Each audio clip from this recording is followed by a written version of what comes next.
remercie le pasteur Marcelo pour l'invitation, pour le fait qu'il m'a cédé sa chair. C'est une responsabilité, une marque de confiance. Je remercie aussi les responsables de la jeunesse qui ont voulu m'associer à ce programme en croyant que nous pourrons apporter notre pierre. Et je remercie chacune des personnes qui est venue en ces lieux. Je crois qu'il y a une parole de Dieu pour toi. Alléluia. Je veux essayer un peu d'inverser les choses. Aujourd'hui, nous allons parler du but et vendredi, nous allons prier. Vendredi, nous allons prêcher un peu et prier beaucoup.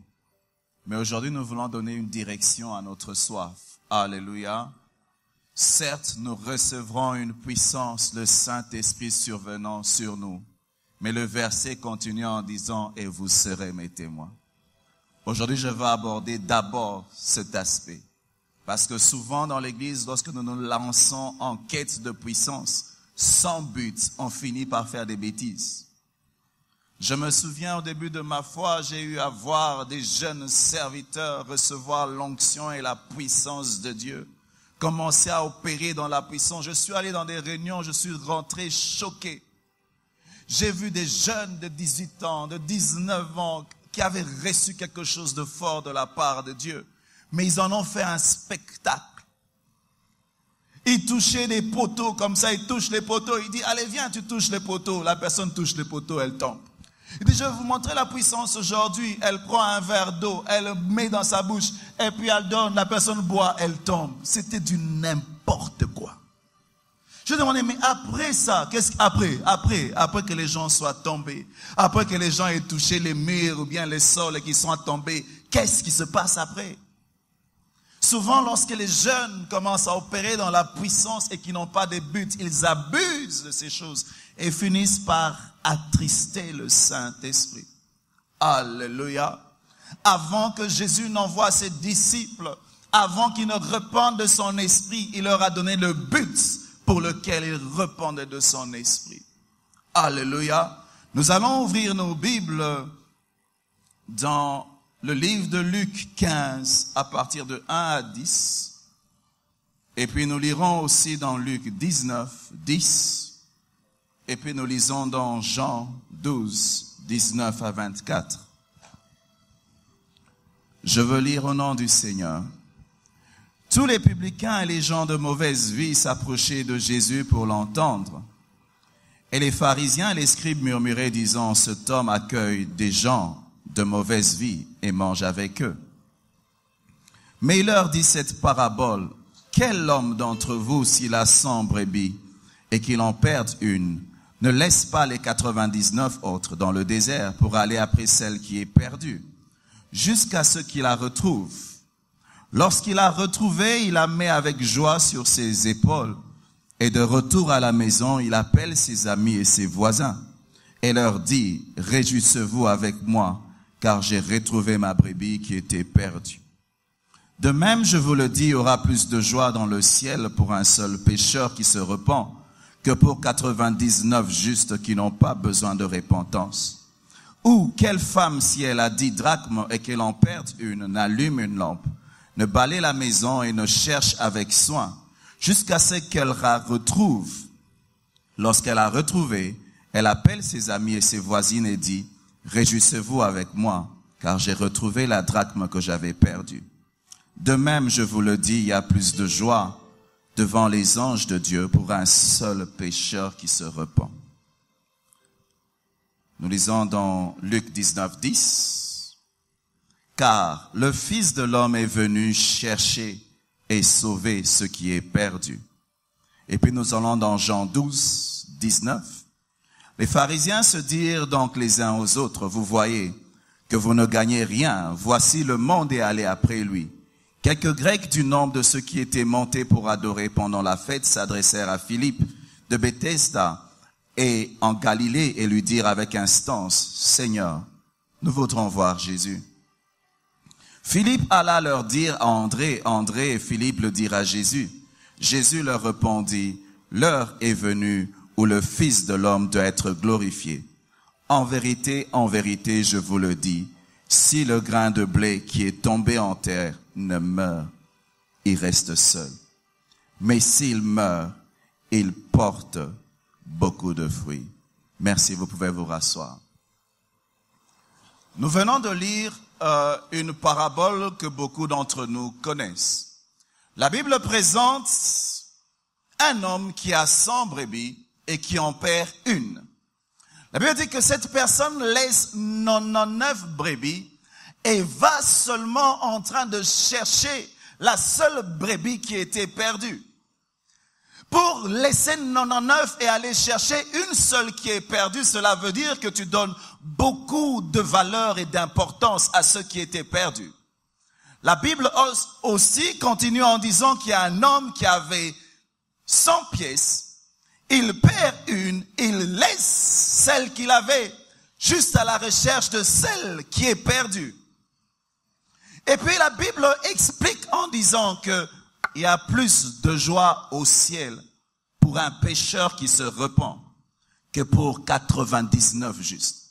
Dieu utilise l'illustration des brebis, l'illustration de la pièce d'argent pour nous montrer la valeur de ce qui est perdu. Alléluia. Et il compare cela aux âmes qui sont éloignées de Dieu, qui sont perdues. Il dit, il y a plus de joie lorsqu'un pécheur se repent que lorsqu'il y a 99 justes. Aujourd'hui, l'Église se réjouit des conférences. Nous passons notre temps entre nous. Nous avons des conférences pour apprendre des secrets de ceci ou de cela pendant que les gens sont en train de mourir dehors. On apprend des dimensions et des dimensions dans la puissance.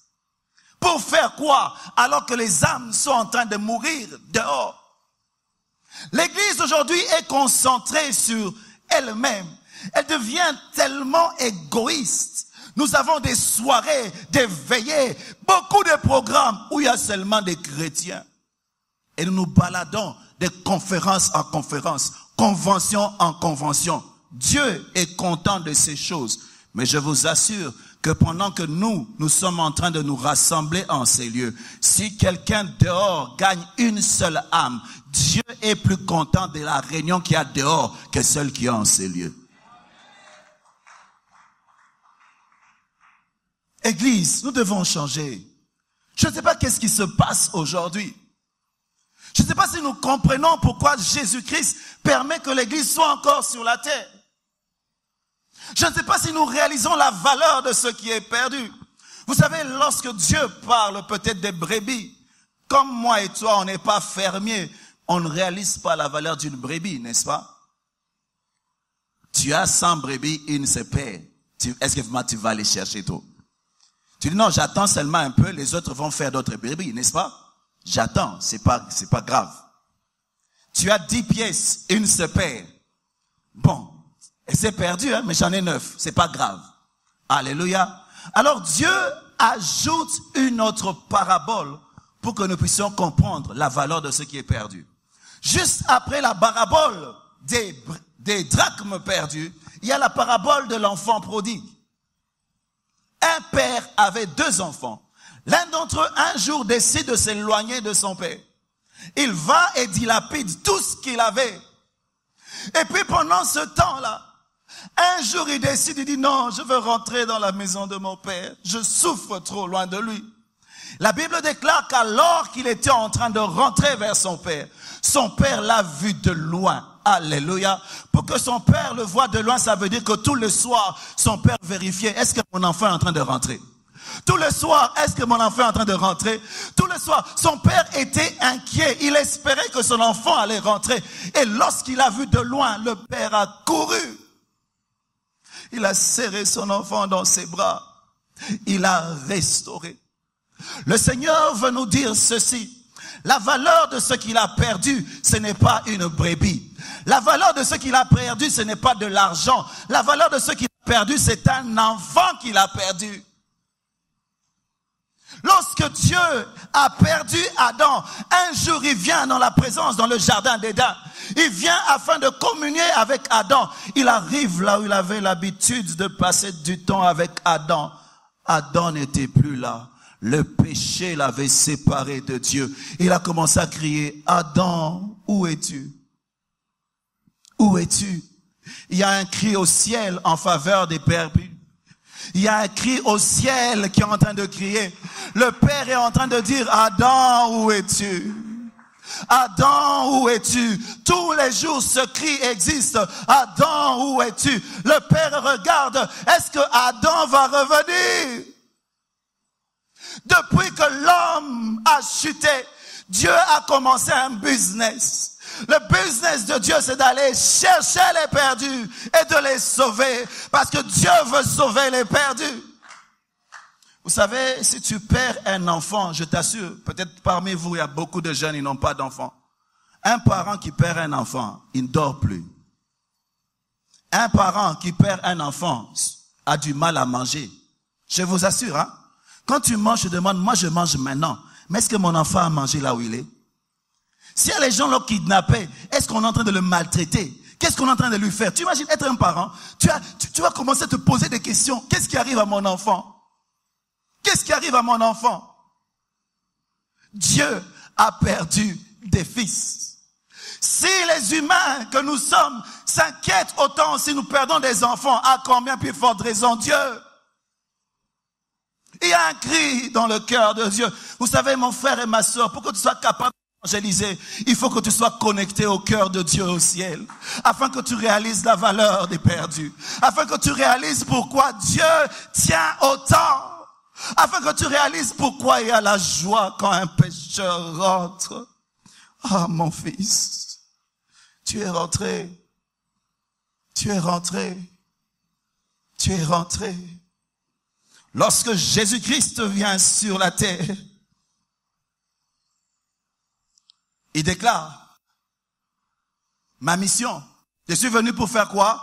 Chercher et sauver le perdu. Ça veut dire quoi? La mission que j'ai, c'est de continuer les affaires de mon Père. Le business de papa, pour moi, c'est quoi? Aller chercher ceux qui sont perdus et de les sauver. Si tu veux comprendre la principale mission de Jésus-Christ sur la terre, c'était de chercher les hommes qui étaient perdus. C'était de répondre au cri de Dieu au ciel, en train de chercher ceux qui étaient perdus sur la terre. Selon les statistiques, il est dit que seulement 5% des chrétiens évangélisent. 5% des chrétiens évangélisent. Je ne sais pas si tu fais partie de combien. Souvent les gens, lorsqu'ils regardent leur église, disent, ah, notre église est grande, il y a beaucoup de gens. En quoi tu contribues à la croissance de l'église? Non, on a un département d'évangélisation fort. Non, le travail d'évangélisation, ce n'est pas le travail d'un département. C'est le travail de tout chrétien.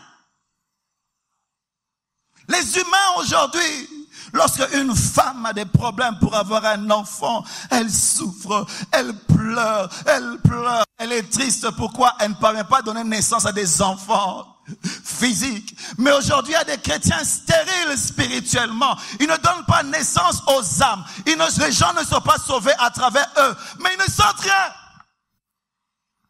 Ils sont tranquilles, ils mangent, ils dansent, ils mangent. Je t'assure, quand tu as des problèmes pour avoir un enfant, ta tristesse te saisit. Comment tu n'es pas triste? Depuis que l'année a commencé, est-ce que tu as vu une seule âme être sauvée à travers toi? Comment? Depuis que l'année a commencé, la dernière fois que tu as parlé à quelqu'un de Jésus, c'est quand? Tu es en train de danser, tu te réjouis, mais le cœur de Dieu est en train de pleurer. Seigneur, je viens t'adorer, je vais te louer, mais tu sais pas que le cœur de Dieu est en train de pleurer. Pourquoi il y a des gens qui sont encore dehors? La majorité des humains est encore dans le péché. Tu veux que Dieu se réjouisse du peu que nous sommes? Alléluia. Jésus, il vient sur la terre et il dit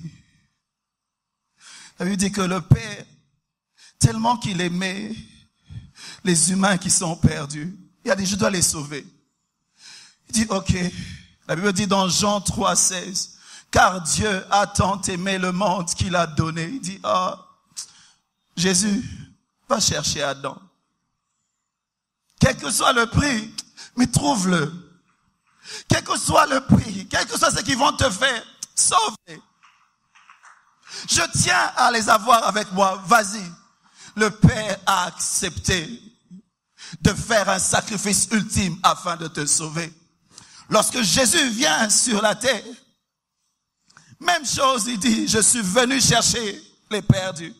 Dans Luc 2, 49, alors que Jésus était dans le temple, ses parents commençaient à le chercher. Il dit, pourquoi me cherchez-vous? Ne savez-vous pas qu'il faut que je m'occupe des affaires de mon Père? J'ai été envoyé sur cette terre pour travailler pour mon Père. Et ma principale mission, c'est de chercher les perdus et de les sauver. Un jour, alors que Jésus était avec la femme samaritaine, en train de lui parler, en train de se révéler à elle, les disciples sont venus. Ils ont dit, oh, Jean 4, 34. Ils ont dit, mais oh, Jésus, mais tu ne manges pas. Hein? Il faut manger, maître. Il dit, ma nourriture est de faire la volonté de celui qui m'a envoyé et d'accomplir son œuvre. Jésus, tu es en train de faire quoi? Je suis en train d'évangéliser. Mais pourquoi tu appelles évangéliser manger? Il compare le fait de faire la mission de son Père. Il compare ça aux besoins primaires de l'homme. Il compare le fait de parler aux perdus à la nourriture. Si aujourd'hui, évangéliser c'était manger, la dernière fois que tu as mangé, c'est quand? Quelle est ta santé spirituelle? Tu ne manges pas souvent. Tu ne manges pas souvent. Il dit, ma nourriture, c'est de faire la volonté de mon Père. Mais quelle nourriture tu es en train de manger? Je suis en train de gagner une âme. Je suis en train de gagner une âme. Tu sais, mon frère, tu manges trop de foufous parce que tu ne réalises pas la valeur des âmes. Quand tu es absorbé par les âmes, des fois tu oublies ton besoin de ventre parce que tu as une autre nourriture. Les âmes meurent. Et nous sommes en train de danser. Les âmes meurent. Nous sommes seulement en train de nous réjouir. Les âmes meurent. Il appelle le fait d'évangéliser, manger. Jésus, qui peut vivre sans manger? Certains d'entre nous, même ici, quand ils se réveillent, ils ne pensent même pas à prier, mais ils pensent à manger. Certains d'entre nous, quand ils vont au travail, ils préparent un peu de nourriture qu'ils vont manger au travail. Pourquoi? Ils ont le souci de ce ventre. Si tu avais le souci de gagner les âmes, comme tu as le souci de manger, je t'assure, ce monde serait transformé. Je prie qu'à la fin de ce message, que dans ton cœur, dans ta vie, il y ait une faim des âmes, comme la faim que tu as pour la nourriture. En matière de gagner les âmes, il n'y a pas de problème de faire l'excès des tables. Tu peux gagner autant d'âmes que tu veux, autant d'âmes que tu peux. La dernière fois que tu as organisé une fête au ciel, c'est quand? Oh, je prie qu'en c'est lieu qu'il y ait des gens qui décident, qui disent à Dieu, tu dis aux anges, Bokobina, Bokolemba. C'est-à-dire quoi? Mais on va, quelqu'un qui regarde le ciel, il dit, il y a une fête. Pourquoi il y a une fête? Vous savez, le frère Trésor vient encore de gagner une âme. Il dit, non, il gagne encore. Il organise des fêtes continuellement au ciel. Pourquoi? Il mange tout le temps. La nourriture, c'est de faire la volonté de mon Père. Je prie que Dieu réveille la faim dans le cœur de quelqu'un. Oh, Église de Dieu, que Dieu restaure notre faim. Que Dieu restaure notre faim. Lorsque les gens sont venus vers Jésus, ils disent aux disciples de Jésus, nous voulons voir Jésus. Ils n'ont pas dit, nous voulons voir les apôtres. Les apôtres ne peuvent pas sauver. Arrêtons de présenter les hommes. Arrêtons de présenter les titres. Arrêtons de présenter les pasteurs. Présentons Jésus. Ils n'ont pas dit nous voulons voir Pierre. Ils n'ont pas dit nous voulons voir Luc. Nous voulons voir Jésus. Il y a un besoin de l'esprit de l'homme qui a une seule réponse. Jésus-Christ de Nazareth. Celui qui est mort à la croix pour nous. C'est le seul qui sauve. C'est le seul que nous devons présenter. Je veux combattre avec toute l'énergie de mon corps le fanatisme dans l'église. Les gens venant dans l'église, ils doivent voir Jésus. Jésus est le seul qui soit capable de transformer. Jésus est le seul qui soit capable de changer. Église de Dieu, soyez prêts à mourir pour Jésus. Arrêtez d'être fanatique. Arrêtez. Nous voulons voir Jésus. Nous voulons voir Jésus. Un homme ne peut pas sauver. C'est un pécheur qui a été sauvé par grâce. Alors qu'ils viennent vers Jésus, c'est bizarre. Jésus est mystérieux. Les gens veulent le voir. Mais écoutez sa réponse. Il dit, si le grain meurt, il reste seul. Oh, ça veut dire quoi? Il dit, les gens ont besoin de moi. Hein? Mais vous savez, les perdus sont dans le monde entier. Mais moi, je suis seulement un seul endroit à la fois. Quand les gens me cherchent à Jérusalem, je suis à Jérusalem. Au Congo, je ne suis pas là. Comment je vais faire pour sauver les gens de partout sans qu'ils aient besoin de voyager? Il a commencé à réfléchir, il a dit, si les grains me meurent, il reste seul. Comment je vais faire? Tu sais que lorsque tu as une graine, dans une graine, tu as un arbre. Tu sais que lorsque tu as une graine, dans une graine, tu as une forêt. Mais il faut que tu fasses quoi? Il faut que tu plantes la sémence. Il a dit, je crois qu'il faut que je meure maintenant, afin que je puisse vivre à travers mes disciples. Il faut que je meure afin que je vive au Congo à travers mes disciples. Il faut que je meure afin que je vive aux États-Unis à travers mes disciples. C'est comme ça que dans le livre d'Ésaïe 53, la Bible déclare que après avoir offert sa vie en sacrifice, il verra une postérité qui prolongera ses jours. Jésus, en mourant, avait un rêve. Jésus, en mourant, avait un rêve. Son rêve, c'était de continuer sa vie à travers toi. Son rêve, c'était de continuer sa mission à travers toi. Son rêve, c'était de continuer à chercher les perdus, les sauver à travers toi. Si le grain meurt, il reste seul. Mais s'il meurt, c'est alors qu'il porte beaucoup de fruits. C'est comme ça qu'avant de partir, avant même que le Saint-Esprit ne descende sur les disciples, il leur dit, allez, faites de toutes les nations mes disciples. Allez chercher Adam dans toutes les nations. Allez chercher l'enfant prodigue qui s'est éloigné dans toutes les nations. Allez chercher et sauver les perdus. C'est la principale mission de l'Église. S'il n'y avait pas cette mission, si seulement Dieu nous avait sauvés seulement pour l'adorer, vous savez quoi? Une fois que tu es converti, tu es censé monter. Tu pars. Pourquoi? Parce qu'au ciel, l'adoration sera meilleure. Alléluia. Mais il nous garde sur la terre. Pourquoi? Parce qu'il y a d'autres perdus qui doivent être sauvés à travers nous. Il y a une mission. Tu n'es pas resté sur la terre pour manger les foufous ou acheter des voitures d'abord. C'est pour sauver les perdus. Va chercher. L'église doit être en mouvement. Bouge de là où tu es. Vas-y, va chercher. Va chercher. Va chercher. Où nous devons chercher les perdus? Vous savez, maintenant les chrétiens ne savent plus gagner des âmes. Ils invitent les perdus à l'église. Non, Dieu n'a pas dit allez inviter les païens à l'église. Normalement, quand je prêche à ceux qui sont sauvés. Je prêche pas à ceux qui ne sont pas sauvés. C'est pas une campagne d'évangélisation. Est-ce que tu me comprends? La Bible dit que le Seigneur ajoutait à l'église ceux qui étaient sauvés. Quand je suis ici, je suis devant l'église. Je suppose que les gens qui sont ici sont sauvés. Où sont les païens? Les païens sont dans les rues. Les païens sont dans les bars. Les païens sont au lieu de travail. Les païens sont à l'université. Il faut aller là où les perdus se trouvent.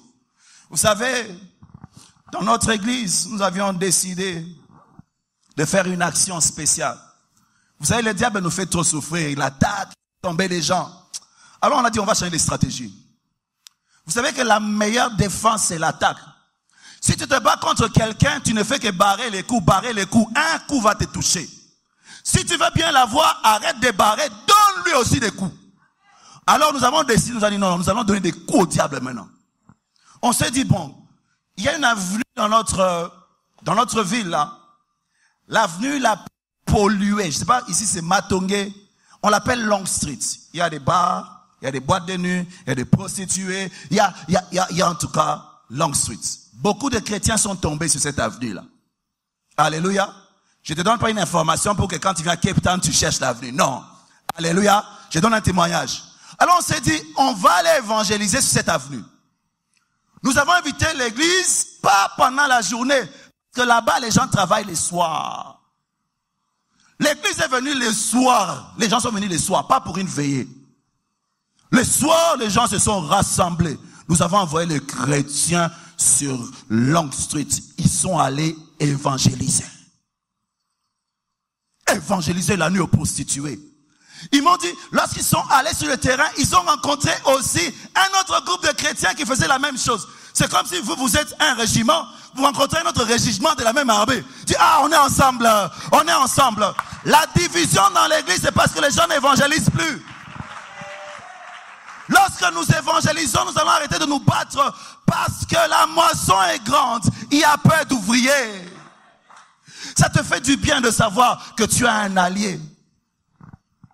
Église, il faut qu'on se lève, qu'on bouge ce monde avec l'évangile. Les païens ne sont pas à l'église. Ils viennent à l'église comme dans un restaurant. Ils viennent seulement manger, mais ils n'habitent pas là. Il faut aller là où ils habitent. Le plus grand travail de l'église, ce n'est pas à l'intérieur, c'est dehors. Oh non, moi, je me souviens un jour, on est allé dans un deuil. Alors, arrivé au deuil, j'ai demandé à une choriste. J'ai dit, ma sœur, entendre des chansons, moi je vais prêcher. Elle a commencé à trembler. Elle dit, moi je sais seulement entonner à l'église. Tu es scout, tu n'es pas un militaire. Moi je sais seulement entonner à l'église. Tu vois que les choses de Dieu c'est des blagues. On est en pleine guerre. Toi tu sais seulement jouer avec les jouets parce qu'il y a des chrétiens. C'est facile d'entonner ici. Mais le boulot le plus grand c'est dehors. Tu commences à chanter, on t'insulte. Tu commences à prêcher, les gens fument les chambres. C'est là où il y a le boulot.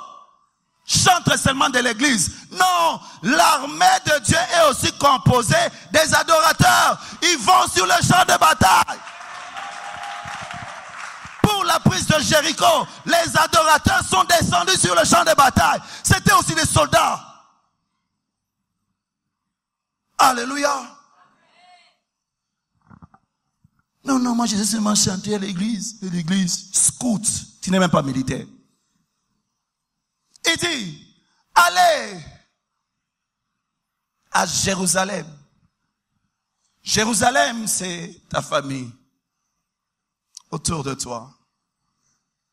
Est-ce que tu prêches Jésus aux gens de ta famille? Aujourd'hui, les chrétiens rêvent d'aller prêcher aux États-Unis. Il n'a même pas commencé dans sa famille. Tu vas arriver là-bas comment? Tu es déjà méchant envers les gens de ta famille. Comment tu vas aimer les autres? Ton souci, c'est pas de gagner les âmes, tu veux voyager. Parce que si tu avais le souci des âmes, tu commencerais par tes frères, parce que tu les aimes même plus que les autres là. Comment tu veux nous mentir que tu aimes les Américains plus que tes propres frères? Non. Jérusalem. C'est difficile que ton pasteur arrive dans votre famille qui gagne les âmes chez vous, parce que toi tu es déjà là. Tu es déjà là. Les amis à l'école, à l'université. Il y a des chrétiens à l'université qui n'aiment pas avoir des amis païens. Il est dans son coin, en train de bouder. Tu comprends rien du tout. On ne sont des païens. Et puis quoi? On ne sont des païens. Moi, je peux être avec les païens. Non, il ne faut pas faire les choses qu'ils font. Mais il faut quand même une connexion pour que tu puisses faire passer l'évangile. Oh non, moi, je suis dans mon coin. Moi, dans mon coin. Sans impact, chrétien, sans impact. Quand j'étais à l'université, j'avais beaucoup d'amis païens. Les filles qui avaient des jupes là, mes amis vraiment. Parce que je n'étais pas allé là-bas seulement pour étudier, j'avais un boulot à faire. Alors moi, les gens me traitaient parce qu'ils me voyaient être ami de certaines personnes qu'on envoie en enfer, ça leur donne la chance de se convertir. Et ils se disaient que j'étais un faux chrétien. Ils ne savaient pas le boulot que je faisais là. Un jour maintenant, on avait une interro. Les frères là, ils commencent à me toucher. Numéro 2. Je dis, moi je suis chrétien, je ne fais pas ces choses. Comme ils croyaient que j'étais un chrétien aventurier, ils croyaient que... Je dis, non, moi je suis chrétien. Un jour, il vient en classe le matin, il me voit là, l'aventurier. Alléluia, alléluia. Je vais vous partager la parole de Dieu. La parole, j'ai commencé à prêcher. Et il s'est dit, moi, je suis comme un pharisien dans mon coin, sans impact. Lui, je le juge, et pourtant, il sert Dieu plus que moi. Alléluia, pharisien. Arrête d'être pharisien. Commence à aller gagner les âmes. C'est le boulot pour lequel tu es sur la terre. Je ne comprends pas les chrétiens qui sont dans leur coin. Les âmes meurent. On a un travail. Commence à Jérusalem. Tes parents, tes frères, tes sœurs. Tu vas en Judée. Et puis la Bible précise en Samarie. Vous savez pourquoi on parle de la Samarie? La Samarie fait partie de la Judée, mais c'était une partie occupée par les Samaritains. Les gens qui étaient mélangés. Pour les Juifs, on les respectait pas. Batwa Pamba.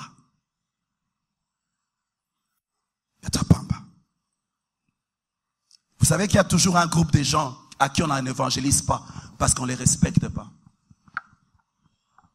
J'ai une de mes filles dans la foi qui a un ministère. Quand elle avait encore 17 ans, elle me disait, Mokambi, elle était une petite mince là. Mokambi, Dieu a mis un rêve dans mon cœur. Je dis, quel rêve? Donc moi je sens que je dois prêcher l'évangile aux sourds-muets. Je dis, Quoi? Elle avait 17, 18 ans. Oh, tu vois, tu ouvres la bouche parce que tu n'as jamais imaginé prêcher l'évangile aux sourds-muets. Comment les sourds-muets vont se convertir? Certains frères spirituels disent, non, on ne doit pas prêcher aux sourds-muets. Il faut prier pour eux qu'ils soient guéris. Depuis que tu as commencé à prier pour eux, combien ont été guéris par toi? Comme tu n'as même pas assez de puissance pour les guérir, donne-leur au moins l'évangile spirituel à l'okuta. On ne fait pas bika, bikisa bango. Nengozo bikisa bango, teya bango.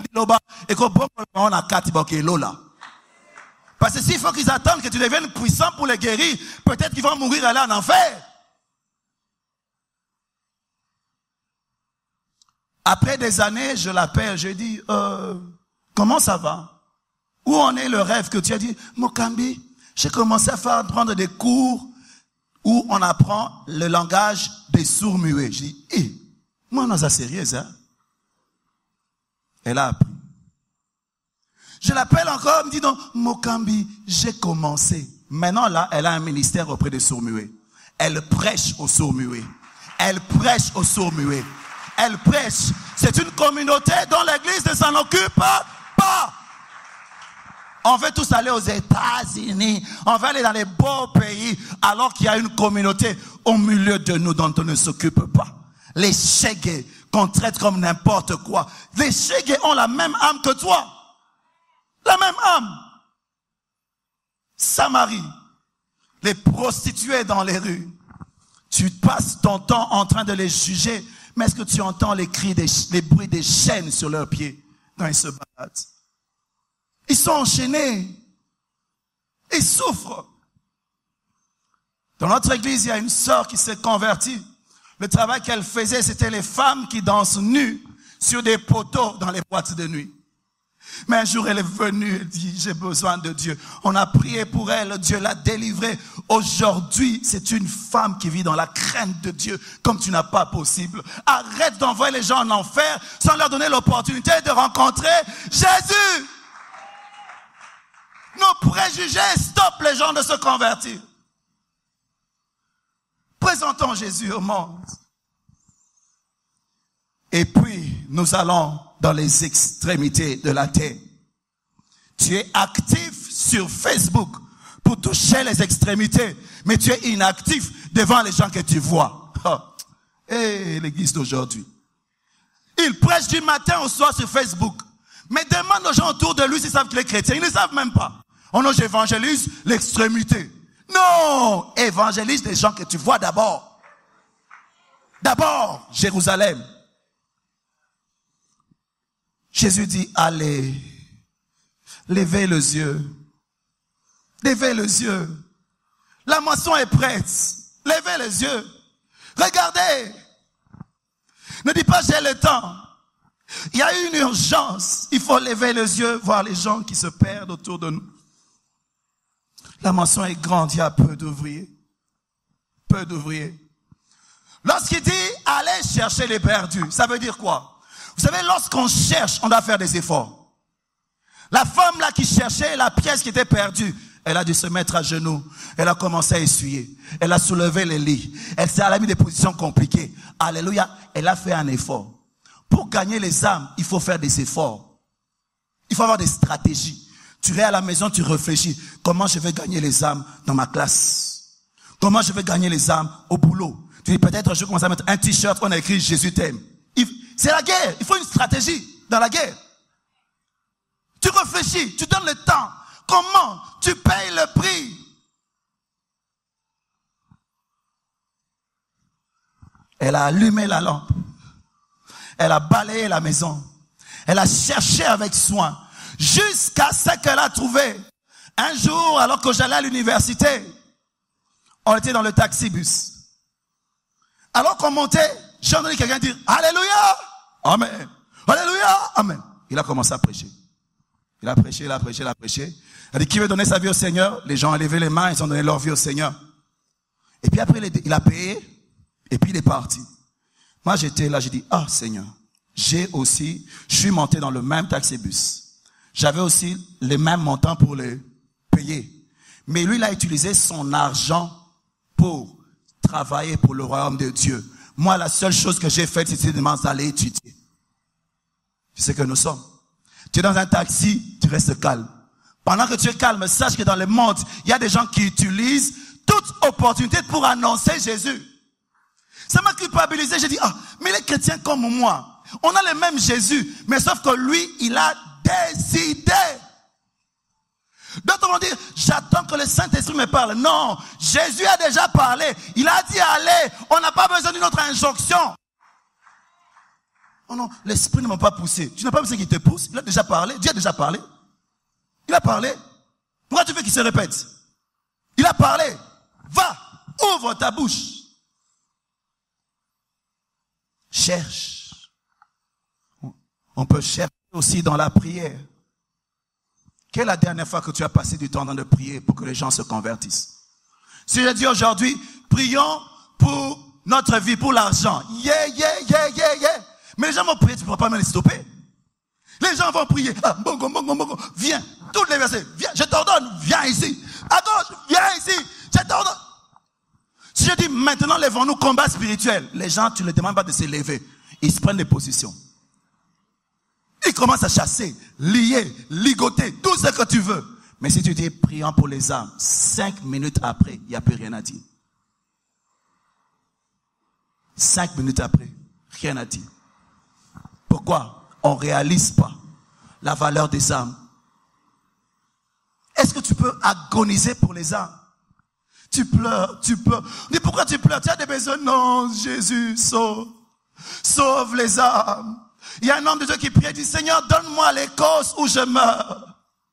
Donne-moi les causes où je meurs. On parle d'un homme de Dieu qui priait dans la neige fondait autour de lui. Il agonisait. Seigneur, sauve. Seigneur, Seigneur, Seigneur. Le réveil ne vient pas sans prière. Les prières qui engendrent le réveil, c'est des prières avec agonie. Dieu de gloire, c'est pas 1 minute. Tu pries avec tout ton être. Jésus-Christ, pour qu'il nous sauve, il a fait des prières avec agonie, au point où sa sueur est devenue comme des grumeaux de sang, parce qu'il en engendrait quelque chose.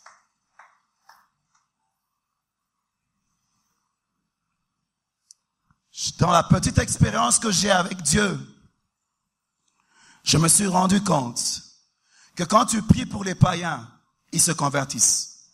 J'ai remarqué, ceux qui sont même 10 ans dans la foi ou 20 ans. Souviens-toi quand tu t'es converti, on écrivait toujours les noms des gens qu'on veut qu'ils se convertissent. Et puis tu priais pour eux toute l'année. 10 ans après, tu vas voir que la plupart se convertissent. Beaucoup de gens sont païens parce que l'église ne prie pas. L'église ne prie pas. Si on dit que parmi les objectifs de cette année, je vais avoir une maison, me marier et une voiture. Est-ce que dans les objectifs, il y a des noms des gens que tu vas voir se convertir? Oh Jésus, sauve l'église. Aide l'église. Aide l'église à retrouver les priorités. L'église est en train de s'éloigner des priorités. Il y a un prix à payer. Un prix à payer. Le Père a payé un prix. Il a sacrifié son Fils pour te sauver. Le Fils a payé un prix. Il a sacrifié sa vie pour te sauver. Pour sauver les autres, tu as un prix aussi à payer. Mais le comble, c'est que l'Église ne veut pas payer des prix. On veut un ministère de facilité. Je sais, depuis que les chrétiens pensent au ministère, ils croient que les ministères sont les vestes. Non, il y a des sacrifices dans le ministère. Des sacrifices. Je me souviens des missionnaires qui étaient allés en Ouganda pour prêcher il y a des années. Arrivés là-bas, comme ils étaient blancs, et que ces gens-là, c'est la première fois qu'ils voient des blancs, et les ont bouffés. Des années plus tard, les enfants sont allés prêcher l'évangile aux gens qui ont bouffé leur père. Ils n'ont pas maudit ces gens-là. Ils ont eu le fardeau. Ils sont allés leur apporter l'évangile. J'ai regardé un documentaire sur des missionnaires qui étaient allés dans une tribu en Amérique latine. Arrivés là-bas, ces gens ont tué tous les missionnaires. Tous les missionnaires. Des années plus tard, les femmes de ces missionnaires, avec leurs enfants, sont allés prêcher l'évangile aux gens qui ont tué leurs parents, leurs maris, à cause de la valeur des âmes. L'évangile que tu as reçu, les missionnaires sont morts dans des bateaux pour venir en Afrique. C'est comme ça qu'on a eu l'évangile. Maintenant, c'est le tour du Congo, le tour de l'Afrique, de ramener l'évangile là-bas. Mais le problème, c'est quoi? On n'est pas prêt à payer le prix. Les gens vont, non pas en mission, baezo keneko luka na poto. Basa la évangile pour balia. Sans impact. C'est pour ça que la part des églises de nos frères à l'étranger ne touchent pas les autochtones. Pourquoi? Ils ne sont pas en mission. Bazo luka kolia. Est-ce que tu es prêt à payer le prix? Lorsqu'un homme est prêt à payer le prix, Dieu va se servir de lui. Le cœur dans la mission. Nous sommes devenus comme le fils aîné. Le fils prodigue est perdu, mais on ne se soucie pas de lui. On est content d'être les seuls en train de nous réjouir dans la maison du Père, alors que le Père a des soucis pour celui qui est perdu. Alléluia. Mais lorsque tu as trouvé, il faut que tu sauves. Tu cherches, tu trouves. Chaque fois que tu rencontres un païen, le Seigneur a trouvé ce qui était perdu. Il faut maintenant le sauver. Vous savez que dans notre temps, les païens ne sont pas rares. Hein? Tu fermes les yeux, tu ouvres, ils sont là. J'ai rencontré un missionnaire à l'école de théologie là-bas. Cet homme a un ministère dans le désert, c'est quoi, Kalari, hein, en dessous là. Il dit, quand il est venu nous prêcher, il portait des habits bizarres. Vous savez, il a un ministère dans les déserts. Il ne peut pas mettre ça. Et vous savez, c'est un blanc dans les déserts. Imaginez la couleur. Alléluia. Il était comme ça. Il a un ministère où il se balade sur un cheval. Il dit, je peux faire des jours et des jours sans voir une seule personne. Il cherche les perdus. Il ne les voit pas. C'est un désert. Imaginez quand il trouve un perdu. Oh, hein? Et puis, natamboli des jours, une semaine à Zolukayo. Anamonio, il faut nateyayo. Le problème avec nous, on voit tellement des païens qu'on ne réalise plus la valeur de les âmes. Tout ce monde à Bango. Chaque fois que Dieu rencontre un perdu à travers toi, c'est une opportunité. Saisis-la. Quand tu rencontres un païen, peut-être que tu es la dernière personne que le païen rencontre. Quand il te quitte, il meurt. Qu'est-ce que tu vas dire à Dieu? Tu as le sang de cette âme sur tes mains. Pourquoi tu n'as pas libéré l'évangile? Dieu a trouvé le païen, mais toi, tu as refusé de parler. Tu as refusé de parler. Pourquoi? Tu ne réalises pas la valeur des âmes.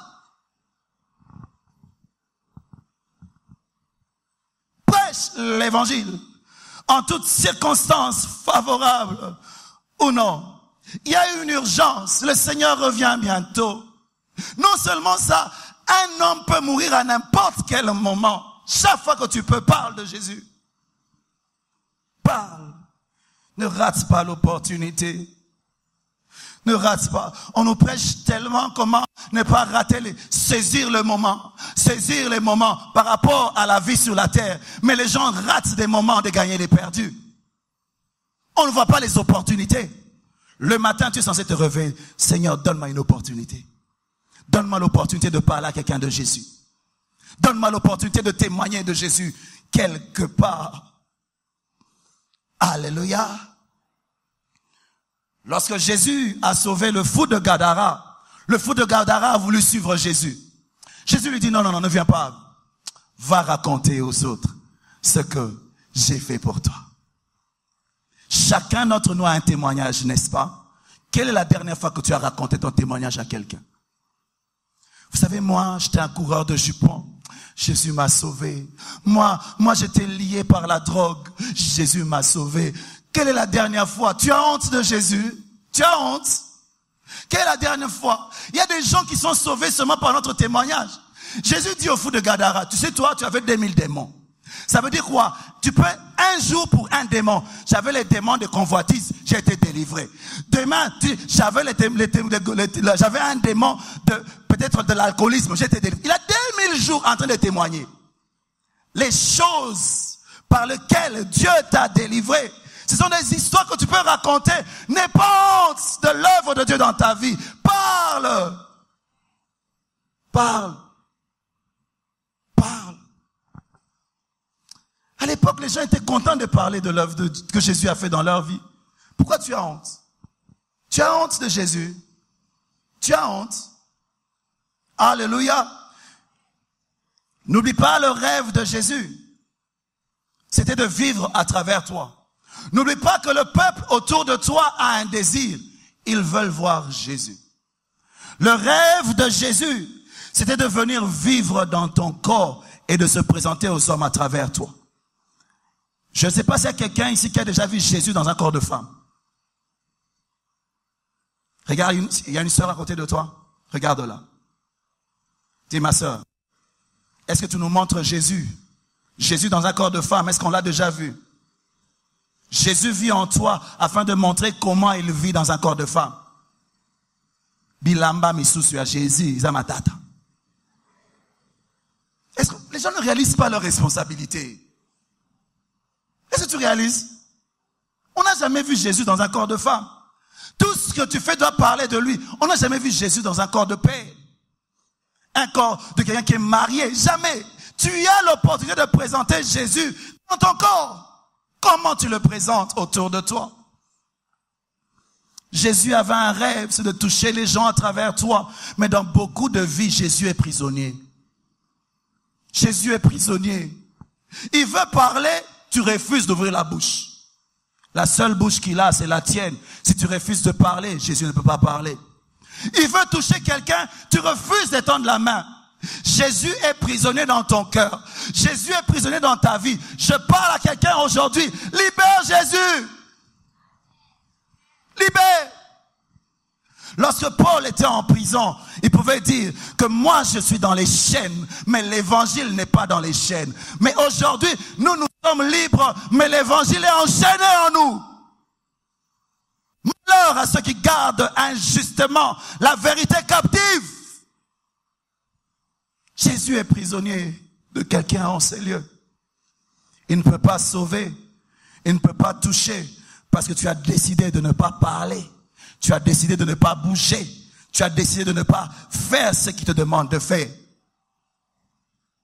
Jésus attend que tu proclames l'évangile. Je n'ai pas honte de l'évangile. C'est une puissance de Dieu pour le salut de quiconque croit. Je n'ai pas honte. Je prêche l'évangile devant les rois, devant ceux qui ne sont pas élevés, parce que tout homme a besoin de l'évangile. Alléluia. Lorsqu'on parle de l'église primitive, on dit que chaque jour, le Seigneur ajoutait à l'église ceux qui étaient sauvés. Ça veut dire quoi? Chaque jour, ils évangélisaient. Mon frère, chaque jour, tu peux évangéliser. C'est le défi que j'ai pour nous aujourd'hui. Chaque jour, tu peux évangéliser. J'aimerais que tu considères le fait d'évangéliser comme une nourriture. Chaque jour, tu manges. Chaque jour, tu peux évangéliser. Chaque jour, tu manges. Chaque jour, tu peux évangéliser. Je veux conclure. Romains 10, 13 à 15.